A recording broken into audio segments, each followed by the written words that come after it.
ছেলের মুখ দেখা হলো না প্রবাসী মোরাদের। দীর্ঘ প্রতীক্ষার পর ফিরলেন কফিনে বন্দি নিথর দেহ হয়ে। সৌদি আরবের সড়ক দুর্ঘটনায় নিহত রেমিটেন্স যোদ্ধা মুরাদ শেখের মরদেহ দীর্ঘ 15 দিন পর গত 9 মে ভোরে দেশে পৌঁছেছে। শাহজালাল আন্তর্জাতিক বিমানবন্দর থেকে মরদেহ রাজবাড়ীর গোয়ালন্দ উপজেলার উজানচর ইউনিয়নে তার গ্রামের বাড়িতে নেওয়া হলে এক শোকাবহ পরিবেশের সৃষ্টি হয়। একমাত্র উপার্জনক্ষম ব্যক্তিকে হারিয়ে পরিবারের সদস্যরা কান্নায় ভেঙে পড়েন। গত 23 এপ্রিল দাম্মাম শহরের জুরাল এলাকায় কর্মস্থলে যাওয়ার পথে মর্মান্তিক দুর্ঘটনায় মারা যান তিনি। বেলা 11টায় স্থানীয় মাদ্রাসা মাঠে জানাজা শেষে পারিবারিক কবরস্থানে তাকে দাফন করা হয়। 14 মাস আগে জীবিকার সন্ধানে বিদেশে পাড়ি জমানো মোরাদের এই মৃত্যুতে তার স্ত্রী ও 3 সন্তান চরম অনিশ্চয়তার মুখে পড়েছেন।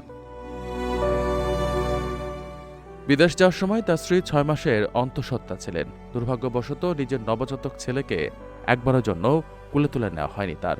বড় মেয়ে মাইসা জানায়, দুর্ঘটনার মাত্র 2 ঘন্টা আগে বাবার সঙ্গে শেষবার কথা হলেও নেটওয়ার্কের সমস্যার কারণে তার শেষ কথাগুলো স্পষ্ট শোনা যায়নি। আকামা শেষ করে দ্রুতই বাড়ি ফেরার কথা ছিল মোরাদের, কিন্তু সেই ফেরা হলো কফিনে বন্দি নিথর দেহ হয়ে।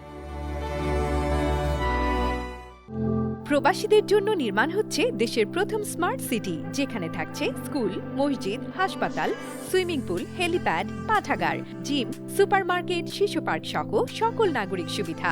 মাত্র 30 লাখ টাকা বিনিয়োগে মিলছে আকর্ষণীয় ফ্ল্যাট। প্লাটিনাম ইনভেস্টরদের জন্য ঢাকা বিমানবন্দরে ভিআইপি প্রোটোকল সুবিধা। বিস্তারিত জানতে যোগাযোগ করুন স্ক্রিনে দেয়া হোয়াটসঅ্যাপ অথবা ইমো নাম্বারে।